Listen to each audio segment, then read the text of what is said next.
Charles Ziethenstuhl, bonjour. Bonjour et bienvenue. Et bon anniversaire, parce que c'est demain votre anniversaire, je crois. Donc, voilà, on fête ça en avance avec vous. On fête ça avec un gros gâteau, qui est le gâteau de la réforme des retraites. Hein. Voilà, aujourd'hui c'est au Austerlitz, c'est le coup d'état de Louis-Napoléon Bonaparte. Le 2 décembre, c'est chargé. Elisabeth Borne confirme ce matin dans Le Parisien sa volonté de réformer les retraites. Et on voit que l'âge sera repoussé à 65 ans. On y va tout droit. Les syndicats vont être évidemment vent debout. Oui, bon, on sait que cette réforme n'est pas populaire. Moi, j'en ai fait l'expérience pendant ma campagne des législatives. On l'a vu pendant l'élection présidentielle aussi. Le président a été très clair dès le début. Il faut faire cette réforme des retraites. L'objectif, c'est 65 ans. Et puis maintenant, il faut aller vite. Les discussions ont lieu depuis plusieurs semaines. Hein. Oui. Autour du ministre du Travail, on sait que ça ne va pas être simple. Mais le plus important, c'est qu'au bout, cette réforme soit votée. Alors, on voit bien que c'est le moment arithmétiquement pour anticiper des déficits à venir. Est-ce que c'est le moment socialement, avec l'inflation, les coupures d'électricité, l'angoisse de la Covid? Est-ce qu'il faut rajouter ça comme angoisse sur les Français? C'est jamais le bon moment sur les réformes compliquées. Et puis, à force de repousser, à force de tarder, on finit par ne pas agir. Le quinquennat vient de commencer. Nous avons la légitimité de l'élection présidentielle et de l'élection législative.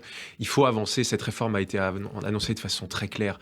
Il n'y a plus d'arguments pour attendre. Mais ça a donné un 49-3, alors qu'il y avait la majorité absolue sous Édouard Philippe. Puis après, le Covid a tout balayé.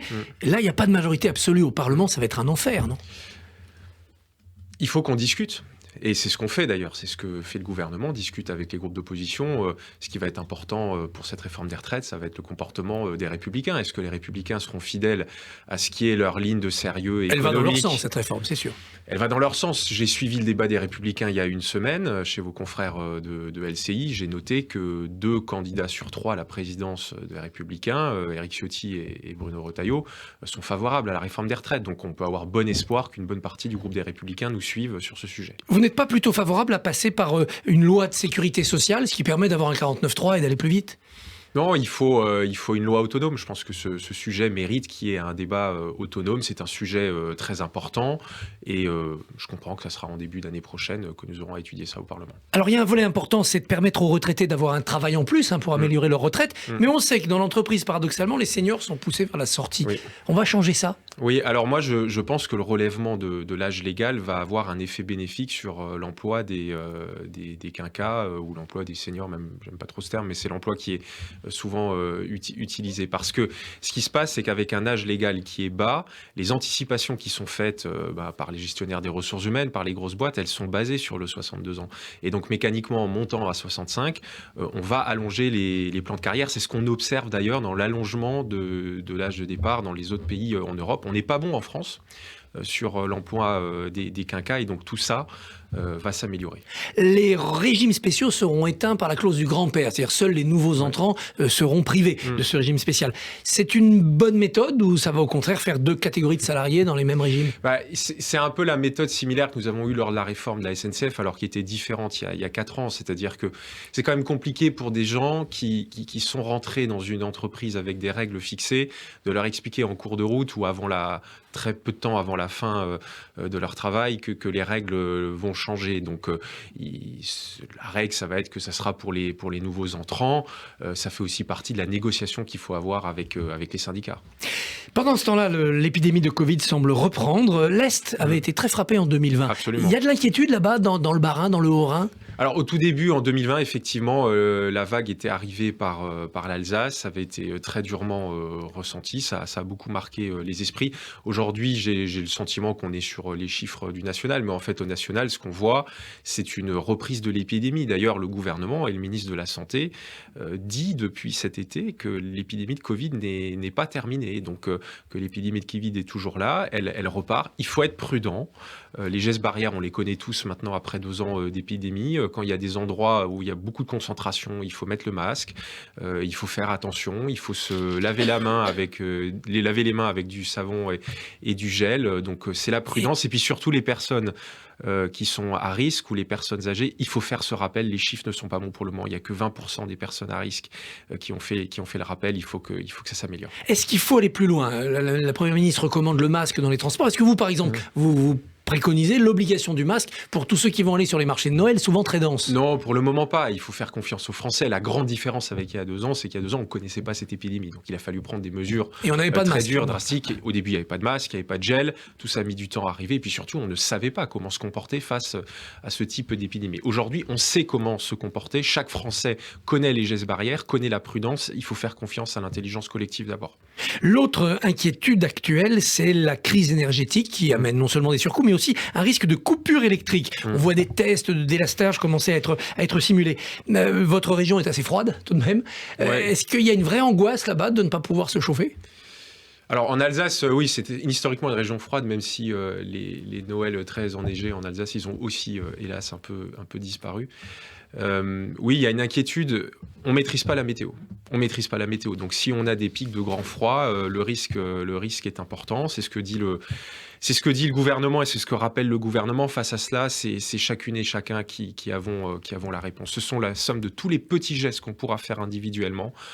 Couper les lumières, décaler le fonctionnement de certains appareils d'électroménager. L'objectif, c'est de baisser collectivement 10% de la consommation. On n'a fait que 5. Donc il y a encore 5 à faire.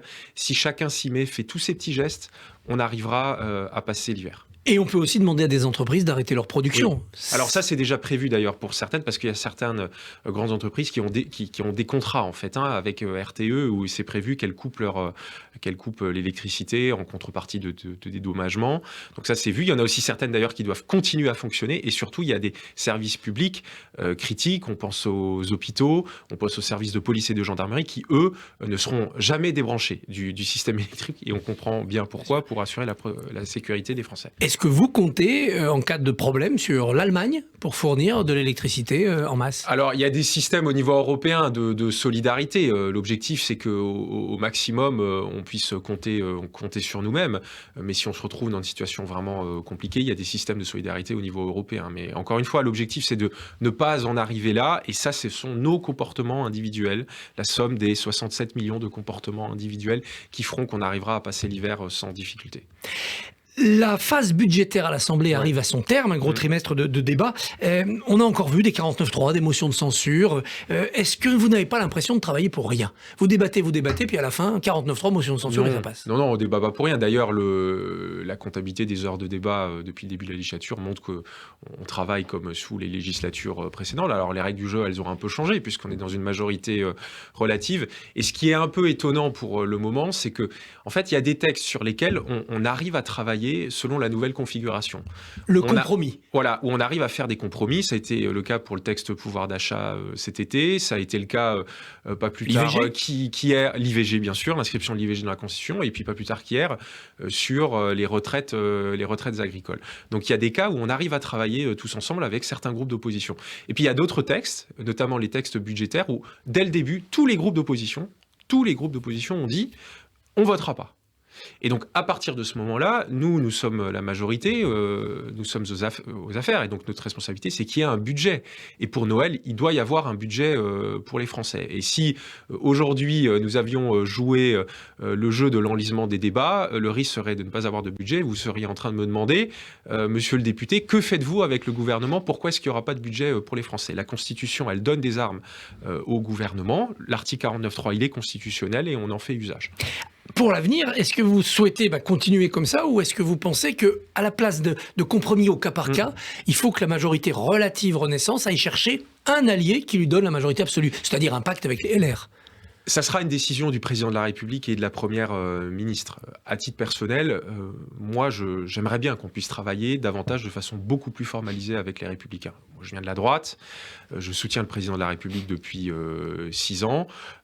J'ai été avant formé dans ce parti qui est l'UMP. Et je pense que sur l'essentiel des sujets, à la vérité, nous savons que nous avons à peu près la même ligne et la même pensée. Et il faudrait pouvoir travailler de façon plus formalisée, plus stable pour les Français. Alors, ce qui a bloqué aussi les LR pour cette réflexion depuis quelques mois, c'est leur campagne interne pour la présidence du parti. Ça sera terminé soit demain, soit la semaine prochaine. Est-ce que vous pensez que ça peut débloquer les choses ? Soyons clairs, si Éric Ciotti est président des LR, est-ce que vous sentez certains de vos collègues LR qui viendront vers vous ? En discutant dans les couloirs à l'Assemblée, on voit bien qu'il y a une partie du groupe des LR qui est très, très mal à l'aise avec cette dérive vers la droite dure, voire certains accommodements avec l'extrême droite d'une partie des Républicains. Donc si jamais c'était M. Ciotti qui devait être élu, mais attendons les résultats. Je pense qu'il y a quelques élus républicains qui se poseront beaucoup de questions. En tout cas, il faudra des clarifications de la part du futur président des Républicains, quel qu'il soit, sur les liens avec l'extrême droite, parce qu'on voit que depuis plusieurs mois, les Républicains sont flous dans les liens avec l'extrême droite. Et est-ce que la majorité Renaissance doit faire un pas vers les LR, par exemple sur la réforme des comptes publics et le désendettement de la France, qui est une de leurs exigences? Oui, il faut faire mieux sur le sujet des finances publiques. Le quoi qu'il en coûte, il faut en sortir. Le quoi qu'il en coûte, il faut en sortir. On en est sorti dans les mots, et puis maintenant, il faut en sortir davantage, je trouve, dans les faits et dans les actes. C'est d'ailleurs pour ça que, notamment sur l'aide sur l'essence, qui était une aide générale, qui coûtait très cher, qui d'ailleurs était aussi injuste, puisqu'il y a des gens qui peuvent absorber la hausse des prix sur l'essence, d'autres pas, notamment les Français les plus modestes ou les Français qui doivent aller travailler, faire beaucoup de kilomètres. On va recentrer ces aides. Donc on va en sortir l'année prochaine, mais je pense que notamment sur le sujet de la réforme de l'État et sur le sujet global des comptes publics, il faudra faire beaucoup plus l'année prochaine. Je voudrais terminer avec un mot sur la Turquie, parce que vous avez consacré des travaux d'études à ce pays, à son rôle géopolitique, notamment au Proche-Orient, et vous y avez séjourné. Est-ce qu'Erdogan aujourd'hui n'est pas renforcé considérablement parce qu'il est l'intermédiaire entre la Russie et l'Occident? Est-ce qu'il n'est pas l'homme fort au Proche-Orient? Il est l'un des dirigeants importants, l'un des hommes forts au Moyen-Orient. Il a aussi l'avantage d'être en place depuis 20 ans. Et on sait qu'en politique, la durée fait beaucoup. Et c'est vrai que la Turquie est un pays qui, par son positionnement géographique, peut jouer sur plusieurs tableaux. C'est un pays qui est vraiment à cheval sur l'Europe et sur l'Asie. Et on voit d'ailleurs que sur les derniers mois, le rôle de la Turquie a été important. Je pense notamment sur la crise des céréales en Ukraine. Elle a pu jouer un rôle d'intermédiaire. C'est elle qui contrôle le détroit du Bosphore. Et il est membre de l'OTAN, qui est membre de l'OTAN, bien entendu. Et puis d'ailleurs, on voit que les relations avec Israël notamment, qui est un autre acteur clé au Moyen-Orient, sont en train de se normaliser, puisque j'ai vu que le nouvel ambassadeur turc a été envoyé en Israël hier. Donc il y avait un froid depuis 4 ans entre ces deux pays clés du Moyen-Orient. C'est en train de se normaliser et c'est plutôt une bonne nouvelle pour la stabilité de cette partie du monde. Et Emmanuel Macron a eu un bras de fer avec Erdogan. Ça se normalise aussi? Bien sûr. Alors la relation entre la France et la Turquie, c'est une relation qui est toujours très, très éruptive. Le dirigeant turc actuel est quelqu'un qui de temps en temps a pu faire aussi quelques provocations vis-à-vis de la France.